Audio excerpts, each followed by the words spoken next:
आहार, निद्रा, निद्रा, भय, प्रजनन, ये एक्चुअली बोला गया है पशुओं चेतना के विषय। आहार, निद्रा, निद्रा यानी आराम, विश्राम, भय और प्रजनन, ये बोला गया है पशु चेतना के विषय।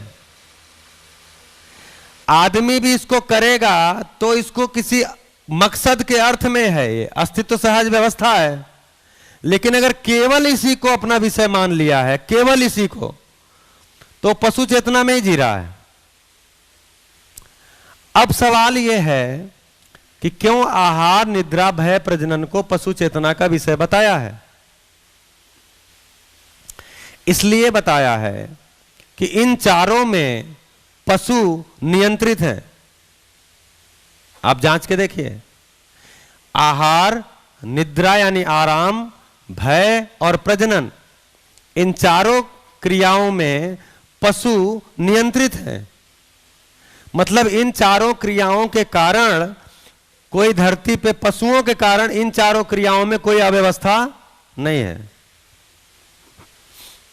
जैसे कल चर्चा किया था कि पशुओं का कब खाना है, क्या खाना है, कितना खाना है, कैसे खाना है, सब निश्चित है।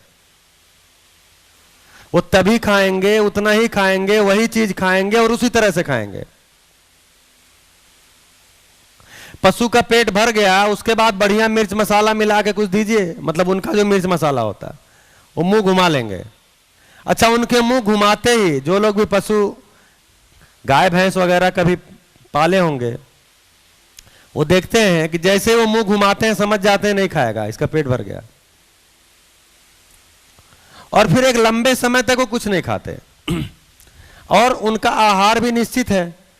तो आहार में पशु निश्चित है, यानी नियंत्रित है, और मानव ने धरती के साथ सारे अपराध आहार में ही कर डाले। आप देखिए ना, क्या खाना है आज तक पता नहीं, कब खाना है आज तक पता नहीं, कितना खाना है देखिए, वो तो स्वाद पे निर्भर करेगा। वे कितना खाना है, डिश क्या है वो बताओ, मेनू क्या है वो बताओ। सूखी रोटी खा ले आओगे तो अलग, सूखी रोटी उबली सब्जी लाओगे तो आहार अलग, बढ़िया तल भून के लाओगे तो फिर वो, तो कितना खाना है ये मानव को पता नहीं। कैसे खाना है, तो खड़े खड़े भी खा लेगा, बैठ के भी खा लेगा, लेटे लेटे भी खा लेगा। तो मानव का ये निश्चित नहीं हुआ। तो जो बात कर रहे हैं कि पशुओं में नियंत्रित हो चुका था, उसी तरह से निद्रा, निद्रा यानी विश्राम, आराम। तो जानवर को कितनी देर बैठना है उतनी ही देर बैठेगा, उसके बाद खड़ा हो जाएगा। गांव में गाय भैंस लोग पाल के रखते हैं, तो गाय भैंस एक समय में भोर में खड़ी हो जाते हैं और आवाज भी देते हैं कि भैया मेरा खाना तैयार करो।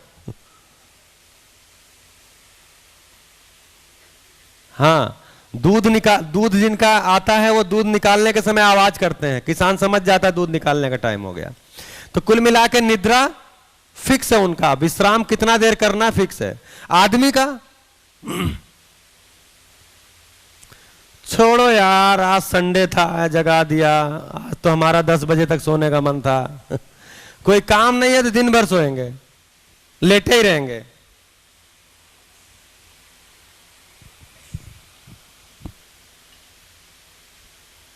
तो निश्चित नहीं हुआ इसमें। भय के मामले में भी मानव में निश्चितता नहीं आई है, कितना भय उसको चाहिए। भय में ही निरंतरता खोजने लग जाता है। जैसे कभी किसी यहां पर 2 दिन का टॉक हुआ था, उसमें हमने बात किया था कि एक हिरन को एक शेर दौड़ा रहा है शिकार करने के लिए। तो शेर दौड़ा रहा, हिरन भाग रहा, हिरन भागता ही जा रहा, भागता ही जा रहा, भागता ही जा रहा है। तभी हिरन को कहीं छुपने का मौका मिल गया और शेर आगे निकल गया। अब हिरन क्या करेगा बताइए? साइड में हो गया, अब हिरन क्या करेगा? अरे अपना घास वास खाने लगेगा और क्या करेगा कि नहीं दुबक कैसे छुपा बैठा रहेगा फिर न शेर आ जाए। तो ऐसा नहीं करता वो, जितनी देर भय था उतनी ही देर था, उसके बाद घास खाने लगा। अब एक आदमी को दूसरा आदमी बंदूक लेके दौड़ा रहा है, तो पीछे बंदूक लेके दौड़ा रहा है और आगे आदमी भाग रहा है भाग रहा है भाग रहा है, तभी आदमी को छुपने का मौका मिल गया और बंदूक वाला दूसरी तरफ चला गया। अब ये आदमी क्या करेगा जो छुप गया तब भी 3 दिन भूख नहीं लगेगी उसको 3 दिन नींद नहीं आएगी उसको, उसी में पड़ा रहेगा। ऐसे ही प्रजनन, पशुओं में प्रजनन की एक निश्चित अवधि है, निश्चित समय है, निश्चित है, उसके कारण कोई अपराध नहीं है। मानव ने प्रजनन को जब अपना विषय बना लिया तो दुनिया में कितने सारे क्राइम, कम से कम अपने देश में हम सुनते हैं कि उसमें उसी में खुश होने का तरीका समझ लिया और इसमें बहुत सारे अपराध में चला गया। तो ये चारों को खुश होने का तरीका समझ लिया और इसके अपराध में चला गया। भय मानव के खुश होने के तरीके में शामिल है कि नहीं है? भय से मानव खुश होता है कि नहीं होता है? बताइए। होता है? एग्जाम्पल, पैराग्लाइडिंग है, इसमें भय होता है कि नहीं होता है? अच्छा, उसके बाद हॉरर फिल्में हैं हॉरर फिल्म अच्छी लगती है? देखिए अच्छी लगती है बच्चों को भी तो हॉरर फिल्म क्या है? भय ही तो पैदा करती है। लेकिन हमको और कुछ नहीं मिला तो हम भय से ही खुश होने लगे भय से ही खुश होने लगे। और उधर कह रहे हैं भय में संग्रह करते हैं। अरे कहां भय में खुश हो ना, क्या संग्रह करते हो तो जहां मरने का संकट आता है। तो कुल मिला के जिंदा रहने का आशय यही है, आहार निद्रा भय प्रजनन करते हुए अपनी जिंदगी को चलाते रहना और रूप पद धन बल में ही लगे रहना। रूप पद धन बल, इन 4 चीजों में लगे रहना, ऐसी अपनी जिंदगी को चलाते रहना, इसी को बोलते हैं जिंदा रहना।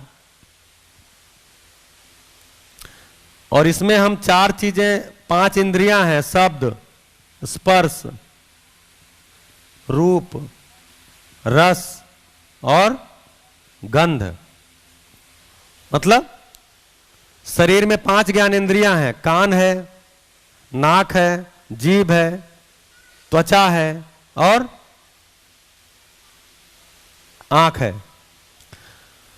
तो आंख का संबंध रूप से है, शब्द का कान से है, स्पर्श का त्वचा से है, रस का जीभ से है, गंध का नाक से है।